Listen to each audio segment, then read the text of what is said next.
Halo and welcome back teman-teman netizen atau warganet ke konten terbaru dari channel YouTube Bola Bung Binder. Dan di konten kedua hari ini saya ingin memberikan review dari pertandingan Timnas Indonesia U17 lawan Malaysia yang berakhir untuk kemenangan Malaysia dengan skor telak 1-5. Dengan kekalahan ini berarti Timnas Indonesia U17 gagal lolos ke Piala Asia U17 karena tidak berhasil menjadi juara grup dan juga bukan merupakan salah satu tim runner-up terbaik.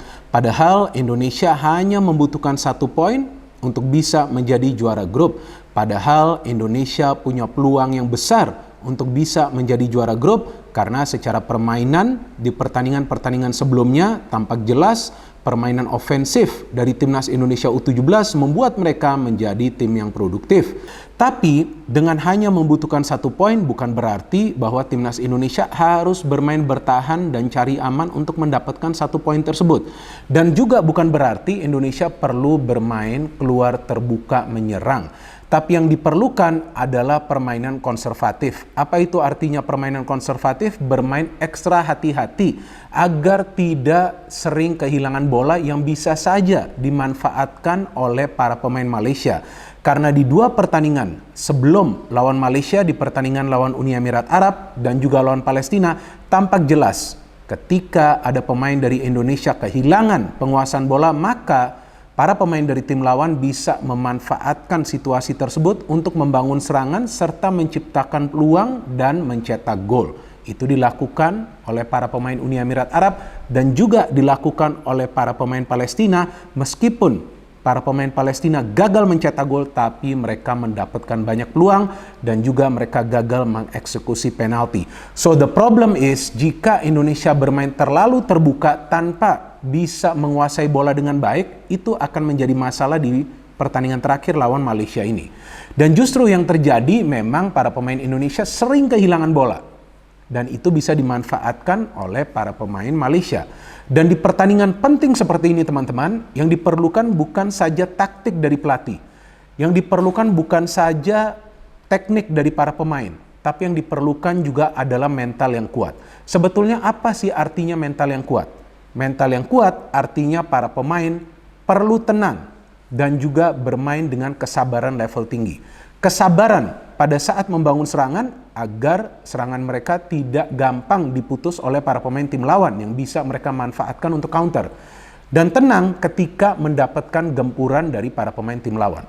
Tapi yang saya lihat di pertandingan kemarin malam, para pemain Indonesia kena mental setelah mereka tertinggal lebih dulu di menit ke-18.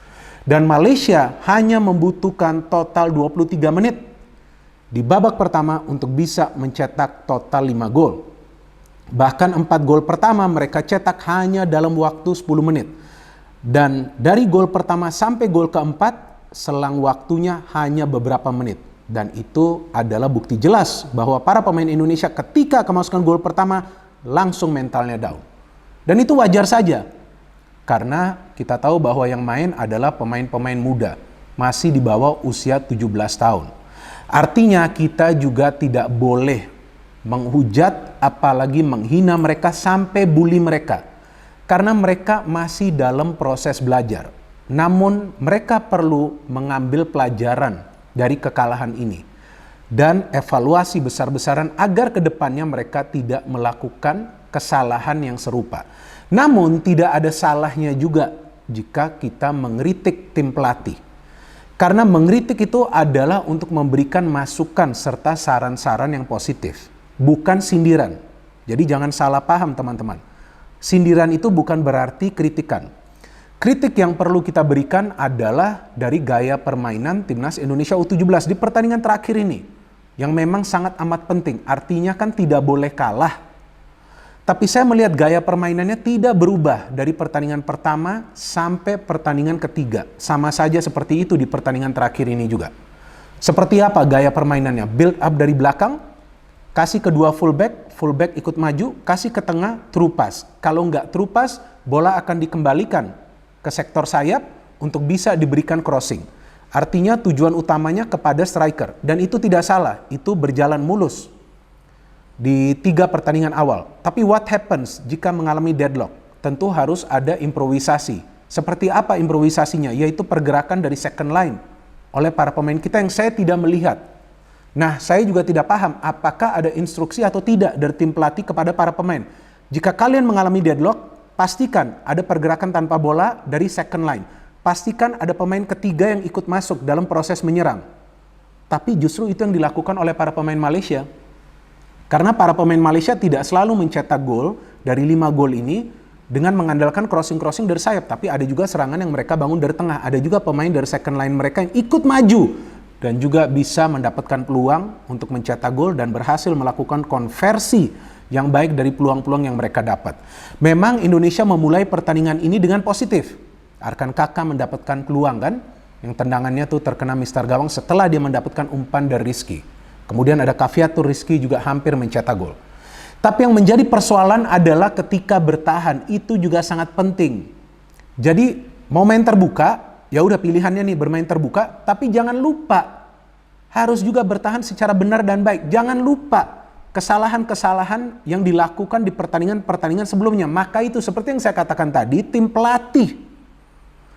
pelatih yang harus benar-benar memahami kesalahan-kesalahan yang sebelumnya dilakukan oleh para pemain dan meminta mereka untuk menjaga koordinasi di atas lapangan ketika mereka menguasai bola agar tidak mudah kehilangan bola. Karena memang itu yang terjadi di pertandingan-pertandingan sebelumnya yang bisa dimanfaatkan oleh para pemain tim lawan. Saya tidak emosi, tapi saya coba menyampaikan point of view saya, sudut pandang saya. Tentu kalian juga punya sudut pandangan yang berbeda. Tapi gak salah juga jika kita memberikan kritikan kita, karena saya melihat gaya permainannya nih sama aja. Jadi istilah kerennya tuh monoton. Maka itu bisa terbaca oleh para pemain Malaysia dan juga kesalahannya sama juga, yaitu gampang kehilangan bola. Maka itu dimanfaatkan oleh para pemain Malaysia. Tapi tidak semua gol yang dicetak oleh para pemain Malaysia itu karena kesalahan secara individu dari para pemain Indonesia. Ada juga kesalahan koordinasi. Ketika ada crossing yang masuk, justru tidak ada intercept atau halauan. Cermati, gol pertama dari Malaysia, crossing dari kanan ke tiang jauh. Tidak ada pengawalan ke pemain yang berdiri di tiang jauh. Kemudian gol ke-4 dari Malaysia, crossing dari sebelah kiri. Jarak yang jauh itu crossing, tidak ada satupun pemain yang intercept. Ada pemain yang masuk dari tiang jauh juga mencetak gol bagi Malaysia. Kemudian gol kedua, ada pemain yang kehilangan bola di tengah dimanfaatkan oleh para pemain Malaysia untuk membangun fast break. Jumlah pemain Indonesia kalah di lini pertahanan. 3 lawan 1, Malaysia bisa mencetak gol. Kesalahan dari Habil dalam mengontrol bola. Padahal sudah ada 2 pemain Malaysia yang coba melakukan penekanan. Salah kontrol, direbut, Malaysia mencetak gol. Kemudian penalti. Ada tackling yang dilakukan di dalam kotak penalti dari belakang. Itu fatal banget kalau dari belakang. Nah, artinya dari tim pelatih ini yang seharusnya membuat para pemain paham untuk tidak melakukan kesalahan dalam pertandingan yang penting seperti ini. Dan juga jika ada perubahan yang perlu dilakukan bukan saja dari gaya permainan tapi juga dari cara pressing. Seperti yang berkali-kali saya katakan, cara pressing itu harus benar, bukan berarti keras. Harus benar itu menutup ruang gerak kemudian mengambil bola. Kalau nggak bisa ya lakukan tactical foul tapi jauh dari kotak penalti pertahanan. Dan kemudian memang banyak yang menilai bahwa absennya Iqbal adalah faktor kekalahan dari timnas Indonesia U17 lawan Malaysia. Saya tidak sepakat dengan penilaian seperti itu. Karena sepak bola itu adalah 11 lawan 11 bukan 1 lawan 11. Ya so what kalau Iqbal absen? Kan ada pemain lain yang bisa isi. Pemain lain itu yang harus berkoordinasi secara rapi. Tapi apa yang terjadi? Miscoordination. Maka itu Coach Bima Sakti melakukan pergantian pemain di menit ke-30, menarik keluar Femas, memainkan Andre. Di tengah juga dia melakukan perubahan, menarik keluar Zidane, memainkan Hanif Ramadan kalau nggak salah.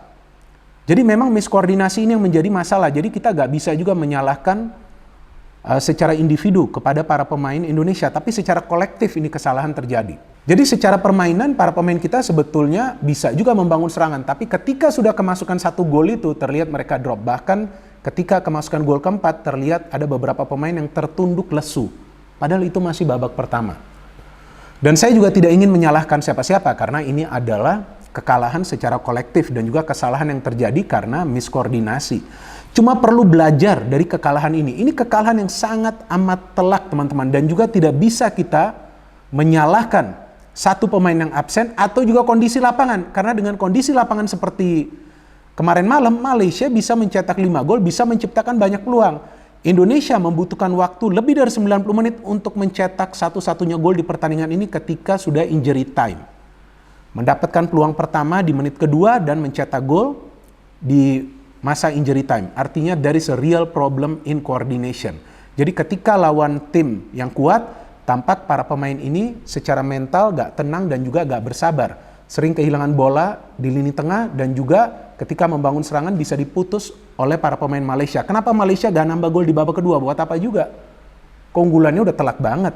Mereka hanya nunggu sesekali counter, mereka juga mendapatkan peluang. Kita juga mendapatkan peluang. Tapi ketinggalan 5-0 itu udah sangat sulit untuk comeback, teman-teman. Kita juga perlu realistis. Jadi memang banyak pekerjaan rumah yang perlu dilakukan oleh tim pelatih dan juga PSSI. Dan kita bisa melihat koordinasi yang gagal di pertandingan kemarin malam adalah penyebab Malaysia bisa mencetak banyak gol dan juga memang Malaysia bermain baik karena proses gol mereka adalah proses gol yang rapi ketika mereka mengandalkan passing, positioning, dan juga mereka bisa bergerak secara sinkron antar lini. Pemain dari second line maju, pemain dari wing maju, strikernya juga bagus. Nah, sekarang tinggal kita tunggu evaluasi dari federasi dan juga tentunya dari tim pelatih.